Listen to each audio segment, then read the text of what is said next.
오늘 설교 제목이 염려하지 말라입니다. 염려하지 말라는 구절이 등장하는 곳은 25절인데 왜 오늘 본문을 24절부터 정하였는가? 이유가 있습니다. 24절 말씀을 함께 읽기 원합니다. 시작. 한 사람이 두 주인을 섬기지 못할 것이니 혹이를 미워하고 저를 사랑하거나 혹이를 중히 여기고 저를 경히 여김이라. 너희가 하나님과 재물을 겸하여 섬기지 못하느니라. 하나님과 동등한 위치로 등장하는 단어가 이 재물이라는 단어인데, 이 재물은 헬라어로 맘모나스라고 합니다. 이 맘모나스, 히브리어에서 신뢰하다, 믿다라는 뜻을 가진 단어가 아멘이라는 단어인데, 이 아멘과 동일한 어근을 가지고 있는 아람어에서 이 맘모나스라는 단어가 유래했다고 합니다. 재물, 문자적으로는 신뢰, 의지라는 뜻을 가지고 있습니다.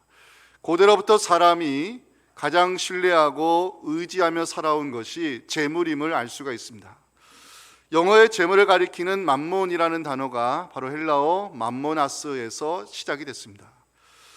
예수님은 사람이 하나님과 재물을 겸하여 섬기지 못할 것이다 말씀하면서 여기 섬기다는 단어를 사용하셨는데, 이 섬기다는 단어는 종으로 예속되다, 노예처럼 수종들다 이런 뜻입니다. 하나님께 속한 자로서 주의 종의 길을 걸을 것인지 아니면 만몬의 노예로 살아갈 것인지 선택해야 된다고 주님 말씀하고 있습니다. 재물의 문제는 단순히 용도의 문제가 아니라 하나님과 만몬 중 누구를 섬길 것인지 신학적 차원의 문제임을 성경은 증거하고 있습니다.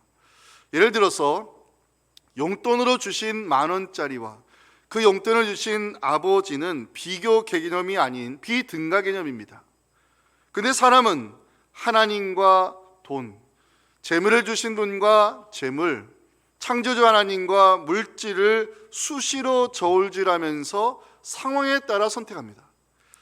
오늘 우리가 살펴볼 본문은 하나님께 속한 자로서 성도의 길을 걸을 것인지 아니면 만몬의 노예로 살아갈 것인지에 대하여 말씀하고 있습니다.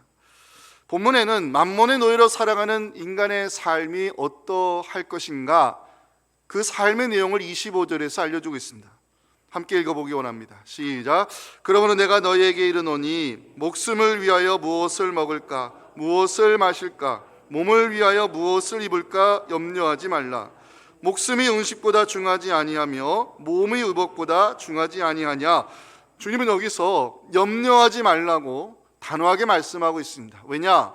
무엇을 먹을까, 무엇을 마실까, 무엇을 입을까 염려하는 것 자체가 만몬의 노예로 살아가는 것이기 때문입니다. 왜 염려하지 말아야 될까요? 염려를 문자적으로 풀어보면 염려에는 마음이 여러 갈래로 나뉘어지다 이런 뜻을 가지고 있습니다.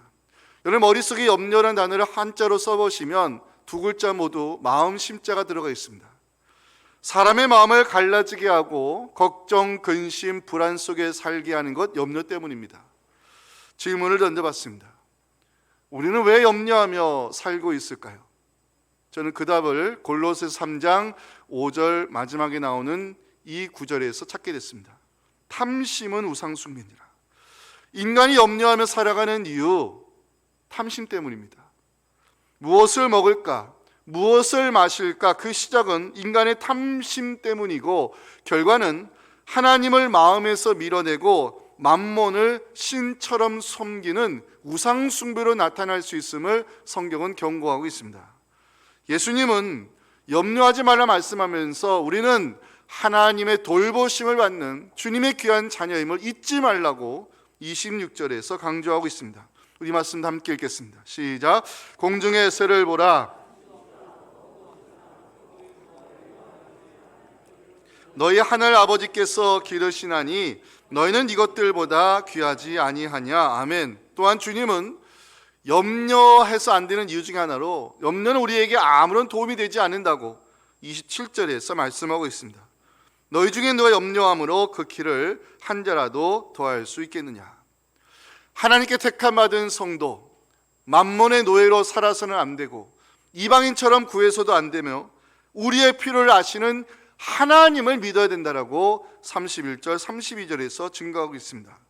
그러므로 염려하여 이르기를 무엇을 먹을까, 무엇을 마실까, 무엇을 입을까 하지 말라. 이는 다 이방인들이 구하는 것이라. 너희 하늘 아버지께서 이 모든 것이 너희에게 있어야 할 줄을 아시느니라. 예수님께서 말씀하시는 결론이 뭘까요? 먼저 하나님의 나라와 그 의를 구하는 삶, 내일 일은 내일이 염려하게 하는 것, 이것이 성도가 살아가는 바른 삶의 자세임을 오늘 33, 34절에서 결론의 말씀으로 제시하고 있습니다. 함께 읽겠습니다. 시작. 그러므로 너희는 먼저 그의 나라와 그의 의를 구하라. 그리하면 이 모든 것을 너희에게 더하시리라. 그러므로 내일을 위하여 염려하지 말라. 내일은 내일이 염려할 것이요 한날의 괴로움은 그날로 족하니라. 아멘. 육신의 몸을 가지고 살아가는 사람에게는 물질이 필요하다는 말이 있습니다. 현실을 살아가는 우리가 이 생활의 염려로부터 자유로울 수 있을까요? 정말 근심 걱정 없이 살아가는 사람이 얼마나 될까요? 조사해 보니까 이 염려라는 단어가 신약 성경에서는 모두 32번 등장하는데 주로 공간복음서에서 이 염려라는 단어가 나옵니다. 그만큼 주님께서도 우리가 살아가는 삶의 형식을 알고 계시다는 증거가 아닌가 생각됩니다. 믿음의 길을 걸어가는 우리, 어떻게 하면 우리가 성도답게 이 현실의 세상 속에서 바른 삶을 살 수 있을까요? 첫째, 성도로 부름받은 우리는 만몬의 노예로 살아서는 안 된다고 성경은 첫 번째 메시지를 선포합니다. 자, 만몬의 노예로 살아가는 것이 뭘 의미할까? 우리 25절 말씀을 아까 읽었죠? 목숨을 위하여 무엇을 먹을까? 무엇을 마실까? 몸을 위하여 무엇을 입을까? 이런 것을 염려하는 것이 만몬의 노예입니다. 왜요? 이런 염려들이 다 돈과 관련되어 있기 때문에 그렇습니다. 이에 대해 예수님은 염려하지 말라고 단호하게 말씀하고 있습니다. 염려하지 말라는 단어를 구절을 찾아보니까 헬라어 성경에서는 부정어 매라는 단어가 여기 들어가 있고 현재 명령형이 결합되어 있더라고요. 지금 당장 염려를 중단하라는 뜻입니다. 당시 유대인들은 로마의 압제하에 있었기 때문에 정치, 경제, 사회, 종교적으로 불안한 삶을 살고 있었습니다. 과도한 세금 포탈, 심각한 빈부의 격차는 유대인들의 삶을 불안하게 만들었습니다. 이런 시대의 상황 속에서 지금 당장 염려를 중단하는 주의 말씀은 유대인 출신 제자들에게 충격으로 다가왔을 것입니다. 오늘 본문을 보시면 25절에 염려라는 단어가 나오죠. 27절에도 나옵니다. 28절에 나옵니다. 31절, 이 염려라는 단어가 4번 등장하고 있는데 모두 다 부정적 가치로 사용이 됐습니다. 여러분 혹시 양가적 가치란 말을 들어보셨습니까? 양가적 가치? 동일 대상에 대하여 상반된 가치가 동시에 존재한다, 이걸 가리켜서 양가적 가치라고 하는데, 이 시간은 먼저 염려가 가지고 있는 부정적 가치를 살펴보겠습니다. 주님께서 염려하지 말라 말씀하시는 이유, 첫 번째는 마음에 근심이 생기기 때문에 그렇습니다. 사람의 마음속에 염려라고 하는 잡초가 자라기 시작하면 나타나는 현상이 있는데 분열입니다. 왜냐하면 염려라는 단어 헬라어 메림나오는 나뉘어지다, 분열하다, 이런 뜻을 가지고 있습니다. 사람의 마음속에 염려가 생기기 시작하면 마음이 무거워집니다. 그걸 가리켜서 우리는 근심이라고 하죠. 잠언서 12장 25절 보면 근심이 사람의 마음에 있으면 그것으로 번뇌하게 된다고 말씀합니다. 문제는 근심과 염려가 사람의 마음을 짓누르기 시작하면 사람의 생명이 갉아먹힘을 당한다는 것입니다. 잠언서 4장 23절 보면 사람의 마음과 생명이 연결되어 있음을 알려주고 있습니다. 함께 읽어볼 만한 중요한 말씀입니다. 시작. 내 마음을 지키라. 생명의 근원이 이에서 남이니라. 염려가 가지고 있는 부정적 가치, 사람의 마음을 짓누르기 때문이고, 마음의 근심은 사람의 생명을 갉아먹는 힘이 있다는 것입니다. 두 번째, 주님께서 염려하지 말라 말씀하시는 이유는 무익함 때문입니다. 27절 보시면 너희 중에 누가 염려함으로 그 키를 한 자라도 더할 수 있겠느냐, 키라는 단어가 나오죠. 원래는 헬라어 헬리키아가 여기서 번역된 단어인데 원래 헬라어 헬리키한 단어는 사람의 그 나이, 수명, 원래 이런 의미입니다. 근데 우리 어른들이 말을 몇 살이야? 7살이요. 키가 많이 컸네. 사람이 나이를 먹으면 키가 성장하기 때문에 헬라어 헬리키아는 사람의 수명이라는 뜻도 있지만 사람의 신장, 키를 뜻하는 뜻도 가지고 있습니다. 사람이 염려함으로 수명을 늘릴 수 있을까요? 사람의 근신함으로 그 키를 더할 수 있을까요? 그런 일은 일어나지 않는다는 것입니다. 그래서 염려는 무익하다는 것입니다. 만약 염려함으로 해결될 문제가 있다면 성경은 이렇게 말씀할 것입니다. 염려해야 된다고, 걱정해야 된다고. 그런데 성경을 읽어보면 염려해야 된다고, 근심해야 된다는 구절은 단 한 구절도 등장하지 않습니다. 오히려 염려는 우리에게 아무런 유익을 주지 못하는 백해무익한 것이기 때문에 그 염려를 내려놓고 기도를 시작하는 것이 오히려 유익함을 빌립보 4장 6절은 말씀하고 있습니다. 아무것도 염려하지 말고 다만 모든 일에 기도와 간구로 너희 구할 것을 감사함으로 하나님께 아뢰라. 세 번째, 염려가 가지고 있는 부정적 가치는, 이 염려라는 것이 마음속에 있으면요 말씀이 자라지 못합니다. 자, 마태복음 13장 22절 보시면 염려가 가지고 있는 부정적인 힘을 우리에게 분명히 알려줍니다. 함께 읽겠습니다. 시작. 가시떨기에 뿌려졌다는 것은 말씀을 들으나 세상의 염려와 재물의 유혹에 말씀이 막혀 결실하지 못하는 자요. 말씀을 자라지 못하게 만드는 가시 같은 것이 뭐냐? 이게 세상의 염려와 재물의 유혹입니다. 만몬이 가지고 있는 힘이 대단한 것을 성경이 여기서 밝히고 있습니다. 말씀을 듣기는 했지만 우리의 마음이 세상의 염려와 재물에 대한 근심으로 채워지기 시작하면 말씀은 자라지 못하고 결실하지 못하기 때문에 주님은 지금 당장 염려를 중단해야 된다고, 내 마음에서 그 가시를 빼야 말씀이 자랄 수 있다고 강조하고 있는 것입니다. 네 번째, 이 염려가 가지고 있는 부정적 가치는 우리를 영적으로 우둔한 자로 만드는 안 좋은 힘이 있습니다. 자, 누가복음 21장 34절 말씀에도 염려란 단어가 등장하는데 어떤 부정적 가치가 있는지 함께 읽겠습니다. 시작. 너는 스스로 조심하라. 그렇지 않으면 방탕함과 술취함과 생활의 염려로 마음이 둔하여지고 뜻밖의 그날이 덕과 같이 너희에게 임하리라. 우리로 하여금 영적으로 깨어있지 못하게 만드는 것, 우리로 하여금 하나님의 나라를 바라보지 못하게 만드는 것, 우리에겐 주님의 오심을 준비하지 못하게 만드는 것, 생활의 염려 때문이라고 성경은 말씀합니다. 생활의 염려, 재물에 대한 이 근심이 우리에게 얼마나 무서운 독이 될 수 있는지 성경은 알려주고 있습니다. 자, 공간복음서에서 이 재물이 가지고 있는 힘이 얼마나 무서운지를 알려주는 사건이 있습니다. 어느 날 유대인 관원 청년이 주님을 찾아왔습니다. 랍비여, 내가 무엇을 하여야 영생을 얻을 수 있습니까?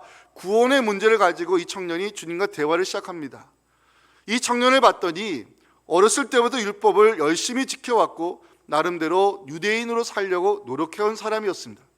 그런데 주님은 그 관원에게 내게 한 가지 부족한 것이 있는데 재물을 내려놓고 나를 따를 수 있겠느냐 물으셨습니다. 누가복음 18장 22절에 주님께서 질문을 던지는 장면이 나옵니다. 내게 아직도 한 가지 부족한 것이 있으니 내게 있는 것을 다 팔아 가난한 자들에게 나눠주라. 그리하면 하늘에서 내게 보화가 있으리라. 그리고 와서 나를 따르라 말씀했습니다. 재물을 내려놓고 제자의 길을 갈 수 있는지, 만몬의 노예에서 하나님의 종으로 살아갈 수 있는지 주님 물으셨습니다. 이렇게 말씀하시면 이 사람을 구원의 길로 안내하기 위함이었고 하나님 나라 문턱을 넘어오게 하기 위함이었습니다. 이 청년은 어떻게 반응했을까요? 마태복음 19장 22절 말씀을 주목해 보셔야 됩니다. 그 청년이 재물이 많음으로 이 말씀을 듣고도 근심하며 돌아섰습니다. 주님은 만몬의 노예에서 하나님의 종으로 재물을 내려놓고 구원의 문턱으로 넘어오라 말씀했지만 이 청년으로 하여금 하늘나라 문턱에서 돌아서게 만든 것이 돈의 힘이었습니다. 돈 때문에 우리의 마음이 염려와 근심으로 채워지게 되면 우리의 영은 우둔하여져서 하나님의 나라를 준비하지 못하게 만드는 무서운 독이 돈에 있다는 것입니다. 다섯 번째, 염려를 하게 되면 우리는 하나님의 섭리를 의심하게 됩니다. 사람은 왜 염려하며 사는지 아십니까? 사람이 염려하며 살아가는 이유는 내일에 대한 불안 때문입니다. 내일에 대한 불안을 안고 살아가는 우리에게 주님 뭐라고 말씀하셨을까요? 우리 34절 말씀을 여러분들 읽어주면 좋겠습니다. 시작. 그러므로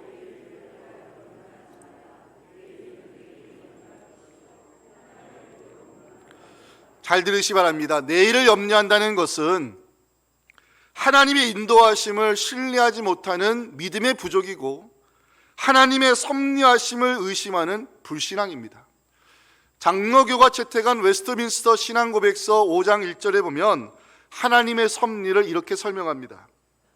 만물의 크신 창조자 하나님은 가장 큰 것부터 가장 작은 것까지 모든 피조물을 붙드시고 다스리신다, 이렇게 고백합니다. 여기 붙드신다는 단어, 다스림이라는 단어가 등장하는데 이 붙드심과 다스리심이 바로 하나님의 섭리입니다. 우리가 믿는 하나님은 어떤 하나님일까요? 마태복음 10장 30절 31절 말씀을 우리의 신앙 고백으로 함께 읽었으면 좋겠습니다. 시작. 너에게는 머리털까지 다 세신 바 되었나니 두려워하지 말라. 너희는 많은 참새보다 귀하니라. 아멘. 우리의 머리털까지 세신 바 되신 하나님, 우리의 발걸음을 준비된 길로 인도하시는 하나님, 우리의 필요를 아시고 채우시는 하나님, 그 하나님이 우리를 붙드시고 다스리시는 모든 과정이 하나님의 섭리입니다. 내일을 미리 염려한다는 것은 하나님의 섭리를 의심하는 죄입니다. 하나님은 언제나 선한 길을 가지고 우리를 인도하시는 섭리의 하나님이심을 믿으시면서 염려의 노예가 아닌 하나님의 자녀로 살아가는 우리에게 필요한 모든 것을 더해 주시는 주님의 은총이 우리 가운데 임할 수 있기를 주님의 이름으로 축원합니다. 자, 두 번째 메시지입니다. 생활의 염려에서 거룩한 염려로 나아가야 한다고 주님 우리에게 결론의 말씀을 제시하는데요. 지금까지 우리는 이 양가적 가치의 한 면, 염려가 가지고 있는 부정적 가치를 살펴봤습니다. 염려는 우리의 마음을 짓누른다는 사실, 염려는 우리에게 아무런 유익을 주지 못한다는 사실, 생활의 염려는 말씀을 잘하지 못하게 하는 가시라는 사실, 염려는 우리를 영적으로 우둔한 자로 만들고 염려는 하나님의 섭리를 의심하게 만드는 죄라는 사실, 염려가 가지고 있는 부정적 가치입니다. 그런데 성경은 염려가 가지고 있는 부정적 가치만을 말씀하고 있지는 않습니다. 염려에도 양가적 가치의 다른 한면, 긍정적 가치가 있음을 이제 성경의 기자들이 어떻게 풀어가는지 함께 말씀의 은혜를 나누기 원합니다. 첫째, 염려가 가지고 있는 긍정적 가치는 우리를 향한 하나님의 염려가 있다는 것입니다. 자, 염려에 대한 긍정적 가치를 알려주는 말씀을 제가 소개할 텐데 잘 들으세요.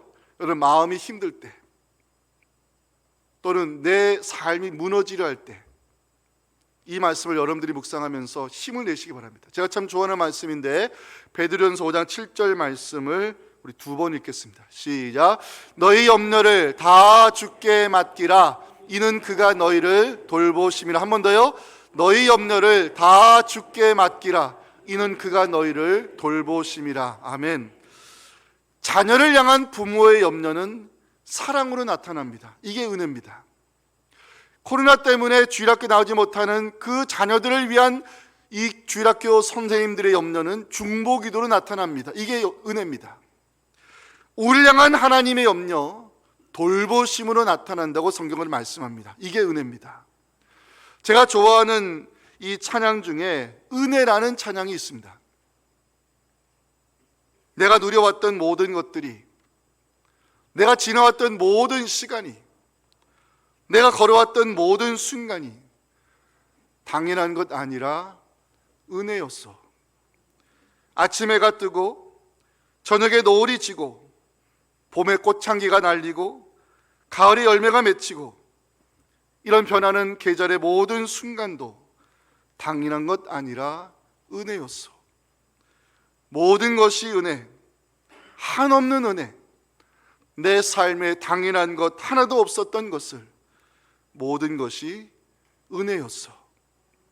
사랑하는 성도 여러분, 우리가 살아가는 모든 순간이 하나님의 돌보심 때문인 줄 믿으시기 바랍니다. 우리를 향한 하나님의 염려가 은혜입니다. 우리 한숨, 우리의 눈물, 우리의 기도를 들으신 하나님께서 우리를 위해 염려하실 때 그 우리를 향한 하나님의 염려가 돌보심의 은혜로 나타날 줄 믿으시면서 하나님을 향한 감사의 믿음을 가지고 살아가시기를 간절히 소망합니다. 두 번째 염려가 가지고 있는 긍정적 가치는, 염려는 기도의 시작이 될 수 있다는 것입니다. 자, 우리가 잘 아는 유명한 말씀, 빌립보서 4장 6, 7절 말씀 다 외우시죠? 함께 읽겠습니다. 시작. 아무것도 염려하지 말고 다만 모든 일에 기도와 간구로 너희 구할 것을 감사함으로 하나님께 하리라. 그리하면 모든 지각에 뛰어난 하나님의 평강이 그리스도 예수 안에서 너희 마음과 생각을 지키시리라. 아멘. 자, 성경은 말씀합니다. 염려를 내려놓고 기도를 시작하라고. 저는 이 말씀을 묵상하며 기도가 가지고 있는 긍정적 가치를 발견하게 됐습니다. 염려는 기도의 시작이 될 수 있다는 사실입니다. 생활의 염려, 자녀에 대한 염려, 또는 건강의 염려, 사업의 염려 등 우리에게는 크고 작은 고민거리들이 있습니다. 중요한 것은 그런 염려가 기도의 자리로 나아가는 디딤돌이 되어야 한다는 것입니다. 염려만 한다고 해결될 문제는 하나도 없습니다. 염려한다고 될 일이 있다면 성경은 아무것도 염려하지 말고 이 말씀을 기록할 수가 없습니다. 사도 바울이 아무것도 염려하지 말고 이 구절을 기록한 다음에 나열하는 단어가 뭡니까? 기도와 간구로 너희 구할 것, 이 단어들을 나열하면서 우리의 염려가 기도의 시작이 되어야 됨을 사도 바울은 강조하고 있습니다. 이것이 염려가 가지고 있는 긍정적 가치입니다. 문제가 있다는 것, 염려와 근심거리가 생겨났다는 것은 기도의 자리로 나오라는 하나님의 초청입니다. 염려와 근심거리를 가지고 기도의 자리로 나아가실 때 하나님의 평강이 우리의 혼란한 마음을 지켜주시고 우리의 분열된 생각을 주장하사 필요한 것을 더해 주시고 문제의 강을 건너 감사의 제단을 쌓게 하신 하나님께 영광을 올려드리는 우리의 복된 믿음 될 수 있기를 간절히 축원합니다. 자, 세 번째, 생활의 염려에서 거룩한 근심으로 나아가야 한다는 것입니다. 이제 여러분들에게 소개할 분이 있는데 사도 바울입니다. 사도 바울에게도 염려가 있었습니다. 그런데 사도 바울은 우리처럼 생활의 염려는 하지 않았습니다. 그 장면이 고린도후서 11장 27절 28절에 나오는데 사도 바울이 안고 있던 염려는 생활의 염려가 아니었습니다. 보실까요? 수고하며 애쓰고 여러 번 자지 못하고 줄이며 목마르고 여러 번 굶고 춥고 헐벗었노라. 이 외의 일은 고사하고 아직도 날마다 내 속에 눌리는 근심이 있는데 곧 모든 교회를 위하여 염려하는 것이라. 사도 바울만큼 선교 여정에서 고생한 사람은 없습니다. 선교 여정에서 사도 바울은 강도의 위험과 유대인의 핍박과 굶주림과 목마름과 헐벗음으로 고생했습니다. 어찌 인간적인 염려와 근심이 없었겠습니까? 하지만 사도 바울의 염려는 교회를 위한 것이었습니다. 주님의 교회를 향한 사도 바울의 염려, 거룩한 근심이라 말할 수 있습니다. 오늘 본문에서 주님은요, 성도로 부름받은 사람은 생활의 염려가 아닌 거룩한 근심을 가지고 살아야 됨을 33절에서 말씀하고 있습니다. 함께 읽겠습니다. 시작. 그러는 너희는 먼저 그의 나라와 그의 의를 구하라. 그리하면 이 모든 것을 너희에게 더하시리라. 이 먼저란 단어는요, 헬라어로 프로톤이라고 하는데 상대적인 우선순위가 아닙니다. 상대적인 우선순위는요, 상황에 따라 우선순위가 바뀌는 거거든요. 이 프로톤이라는 헬라어 먼저란 단어는 절대적 우선순위를 가리키는 단어입니다. 부름받은 성도는 믿음 없는 이방인들과 같이 생활의 염려로 걱정해서는 안 되고 무엇보다 먼저 첫째로 하나님의 나라와 의를 구하는 거룩한 근심을 가지고 살아야 됨을 주님 말씀하고 있습니다. 하나님의 나라를 구한다는 것이 뭘 의미하는지 아십니까? 하나님의 나라를 구한다는 것, 이 하나님의 나라, 헬라어 바실레라는 단어에는 통치란 뜻이 담겨 있습니다. 하나님의 나라를 구한다는 것은 하나님의 다스리심을 믿음으로 받아들이는 것입니다. 하나님께서 내 삶을 다스려 주심으로 나를 통해 주님의 나라가 이 땅에 임하는 것, 이것이 우리의 거룩한 근심이 되어야 한다는 것입니다. 하나님의 의를 구한다는 것은 또 뭘 의미할까요? 하나님의 선하신 뜻이 나를 통해 이루어지도록 간구하는 것, 이것이 우리의 기도의 우선순위가 되어야 한다는 것입니다. 하나님의 나라와 그 뜻이 이루어지도록, 그것이 우리의 기도의 우선순위가 되고 그것이 우리의 거룩한 근심이 될 때 우리가 누릴 수 있는 은혜가 있습니다. 33절 다시 보시기 바랍니다. 그런즉 너희는 먼저 그의 나라와 그의 의를 구하라. 그리하면 이 모든 것을 너에게 더하실 것이라고 성경은 약속합니다. 사랑하는 성도 여러분, 우리는 더 이상 이방인이 아닌 하나님의 부르심을 받은 거룩한 성도입니다. 무엇을 먹을까? 무엇을 마실까? 무엇을 입을까? 이제는 우리 더 이상 이런 생활의 염려로 걱정하는 사람이 아닌 하나님의 나라와 그 뜻을 구하는 거룩한 근심을 가지고 살아가실 때 우리의 필요를 아시고 채워가시는 그 하나님의 은혜를 기도 가운데 누릴 수 있는 우리 모두가 될 수 있기를 주님의 이름으로 축복합니다. 하나님 감사합니다. 저희들을 거룩한 주일 예배대로 세워주시고 이 시대에 필요한 말씀을 새겨주시니 감사합니다. 이 말씀을 가지고 우리를 돌아보니 부끄러운 것밖에 없습니다. 무엇을 먹을까? 무엇을 마실까? 무엇을 입을까? 이런 생활의 염려와 재물에 대한 근심이 우리를 짓누르고 있음을 고백합니다. 하나님, 이제는 우리가 생활의 염려에서 거룩한 근심자로 나아가게 도와주시옵시고 하나님의 나라와 그 의가 우리를 통해 이루어진 것을 우리 함께 기도할 때 필요한 모든 것을 더해 주시는 주님의 은혜가 우리의 삶의 가운데 임하게 하여 주시옵소서.